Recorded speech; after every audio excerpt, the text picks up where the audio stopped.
Some of you already think 100% is impossible. You're wrong. You think exams reward intelligence. They don't. They reward structure.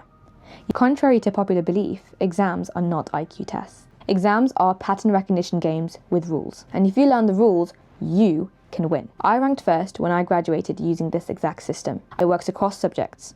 It works at university, it works at GCSE, A-level, and whatever exams you might be studying for. It doesn't matter. Why?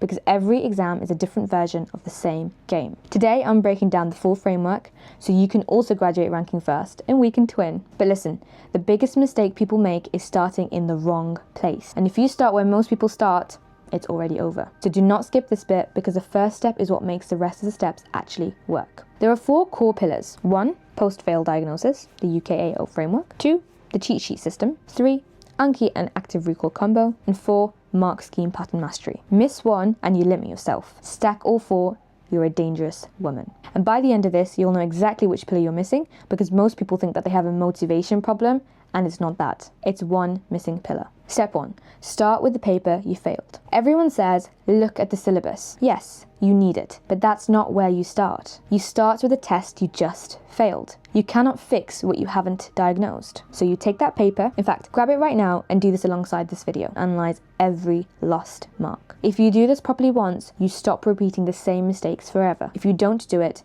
you can revise for 50 hours and still lose marks for the exact same reasons, which is quite frankly embarrassing. For every lost mark, categorize it. Was it because of U, understanding, K, knowledge, A, application, O, other? Then tally them. When you're done, you'll know exactly why you performed badly. And don't rush past this because in a second, I'm going to show you the cheat sheet step and it only works if your UKAO diagnosis is correct. If your diagnosis is wrong, your cheat sheet becomes a pretty piece of paper that does nothing. Sit still, be pretty. Now, for each of these questions or marks that you dropped, ask yourself, did I misunderstand the question? Did I misread it? Did I answer something else? Did I not understand the concept deeply enough? These are all understanding problems. If yes, why? Didn't read it carefully enough? Didn't know the key definitions? You only memorized and didn't understand? The question was phrased in a new way? Sometimes the issue is simple. You read it once instead of 3 times. Top students reread questions multiple times. Sometimes the issue is deeper. You memorize content but don't understand underlying principles. That's a conceptual gap, not a memory gap. In the mark scheme section, I'll show you how understanding errors often aren't real understanding errors. They're mark scheme translation errors. That's how people who know the content still drop marks. Now, you can just not know the information because you skipped a topic, you forgot it, you did passive revision, you recognized instead of recall. The fix for this is active recall and spaced repetition. Your brain has enormous capacity. Think about every single thing that you've learned to do since you were born. The issue isn't space, it's the method of making it stick.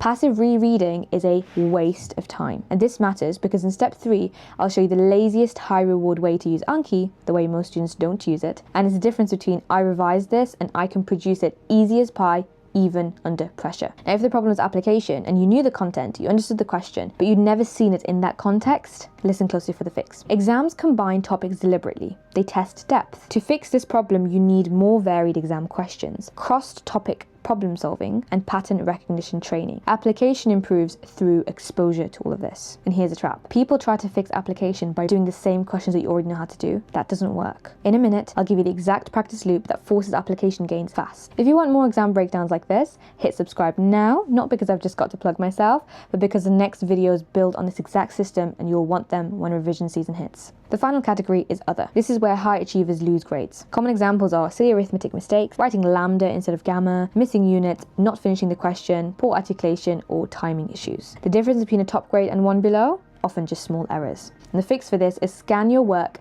line by line while solving. You want to do quick micro checks mid-problem, and you've got to do lots of time practice before the exam, of course, and have targeted reminders. If you keep making the same silly mistake twice, that's on you. Fool me once, shame on you. Fool me twice, shame on me. I'm going to show you where to store these fixes so they actually show up in your exam brain, because most people know they make silly mistakes and still make them again. After the analysis, you now have a detailed breakdown, a tally showing top weaknesses. For example, you have 40% knowledge errors, 30% application, 20% silly mistakes, 10% misunderstandings. Now you know exactly what to fix. If you want, comment UKAO and what your top 2 categories are for this exam. It forces you to actually do the analysis instead of just nodding along with me, and I can can then tell immediately which part of the system you need most. Now, step 2 is the part people call weird until they try it, and is also the part that makes everything else 2 times faster. This is one of my magic weapons, the cheat sheet system. Take one A4 sheet, fold it in half lengthways, single side only. This is the question behind this concept. If the exam were tomorrow, what would I need written in front of me to get 100%?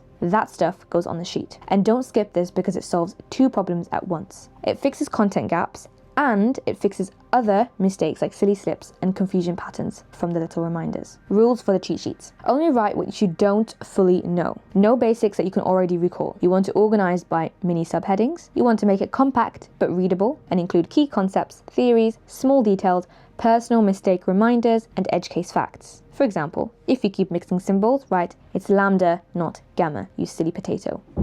Make it visible. Why does it work? Well, it consolidates all weak points in one place. Your brain sees, if I know this page, I win. As revision progresses, the old sheet becomes easier. Most content moves into your memory. So you create a round 2. Now there's fewer gaps, more precision. Usually 1 to 2 rounds is enough. It's efficient because it's selective. The cheat sheet tells you what you don't know, but it doesn't guarantee you'll remember it under exam pressure. That's where step 3 comes in. And if you ignore step 3, you'll have a gorgeous cheat sheet and still be blank in the exam. And we don't want that. You can go ahead and like the video now. It's basically your I'm actually going to use this framework button, so you can reference this video later. The second magic weapon is Anki and active recall combination. If I put something into Anki properly, I will know it. Spaced repetition is not optional for high level performance, and the Anki algorithm already takes care of that for you. And this is the part where most people do Anki in the most painful way possible, so they quit. The method I'm about to give you is the lazy girl version that works. No complicated setups, basic question answer cards. The front is just a question or a prompt,